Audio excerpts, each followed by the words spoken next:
Assalamualaikum warahmatullahi wabarakatuh. Salam sejahtera, Om Swastiastu, Namo Buddhaya, salam kebajikan.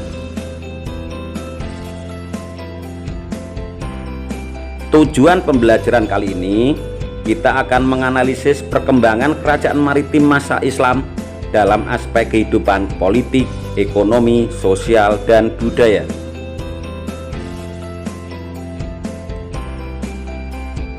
Materi yang pertama, kita akan belajar perkembangan agama dan kebudayaan Islam. Agama Islam lahir di Arab, dibawa oleh Muhammad yang merupakan nabi terakhir ya. Untuk ikhtisar selanjutnya, silahkan kalian baca berikut ini dan cari sumber-sumber informasi lainnya.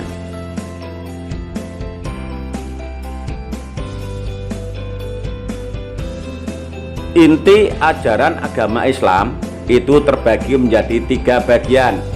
Yang pertama berkaitan dengan akidah atau keyakinan, yang kedua syariah, yang ketiga akhlak. Coba simak bagian berikut ini.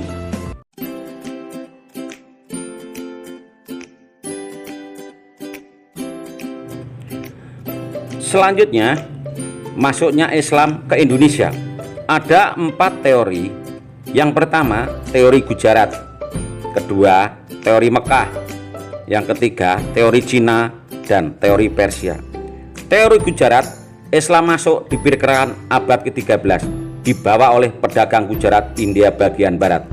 Teori ini diusung oleh Pittsnapple, kemudian dilanjutkan oleh Snugurkronje dan Schlegel. Selanjutnya, teori Mekah. Teori Mekah ini berpendapat bahwa Islam masuk ke abad ke-7 Masehi, dibawa oleh pedagang Arab itu sendiri. Teori ini didukung oleh Van Leer, Hamka, Anthony, dan Arnold. Sedangkan teori ketiga bahwa Islam masuk dibawa oleh pedagang dari Cina yang melakukan migrasi ke Asia Tenggara, diperkirakan tahun 879 Masehi atau abad ke-9. Teori ini didukung oleh Slamet Mulyono dan Sumanto Al-Qurtubi. Teori yang terakhir adalah teori Persia. Diperkirakan Islam masuk abad ke-13, dibawa oleh pedagang Persia dari Iran.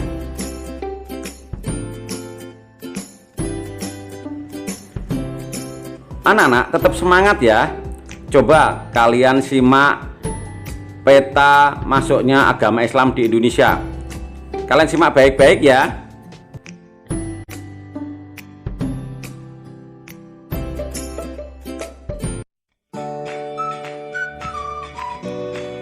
Bukti awal masuknya Islam di Indonesia diperoleh dari zaman dinasti Tang abad ke-7, di mana dikatakan bahwa banyak pedagang Arab dan bermukim di kerajaan Sriwijaya yang disebutnya sebagai Jabak atau Jabai. Selanjutnya berita Marco Polo tahun 1292 yang pernah singgah di Perla, Malaka.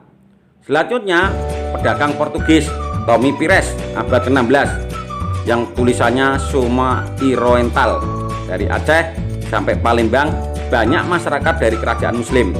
Kemudian tahun 1297 yaitu adanya nisan kubur Sultan Malik Al-Saleh serta perjalanan dari Ibnu Battuta yang melakukan perjalanan ke Samudra Pasai.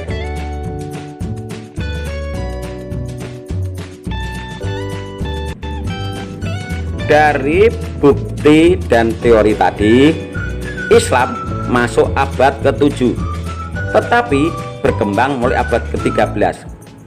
Coba kalian cari tahu ya, kenapa bisa begitu. Selanjutnya, Islam berkembang melalui beberapa saluran. Coba kalian simak gambar berikut ini.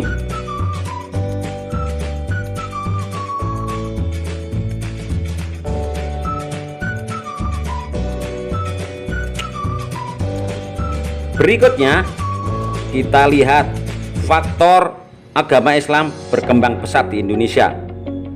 Kalian baca dan perhatikan baik-baik ya.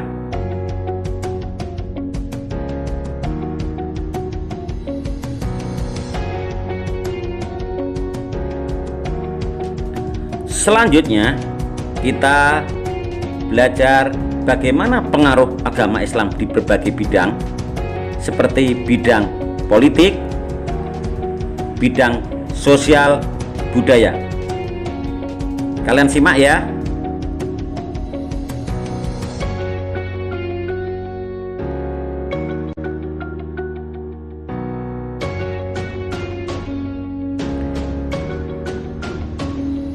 Berikutnya, bagaimana pengaruh Islam terhadap sistem birokrasi dan hubungan antara pemerintah pusat dan daerah.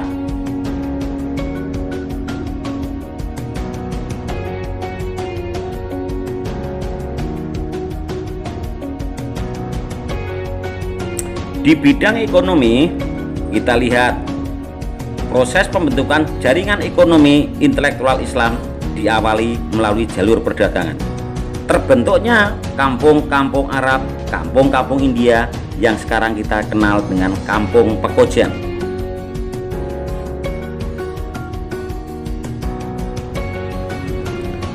Sekarang kita lihat beberapa bukti terjadinya akulturasi budaya antara budaya Islam dengan budaya-budaya yang ada di Indonesia.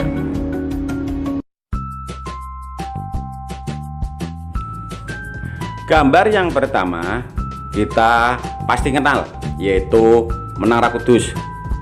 Yang kedua, makam Malikul Saleh. Yang ketiga, makam Sendang Dur. Coba kalian simak ya, itu jelas terjadi proses akulturasi budaya.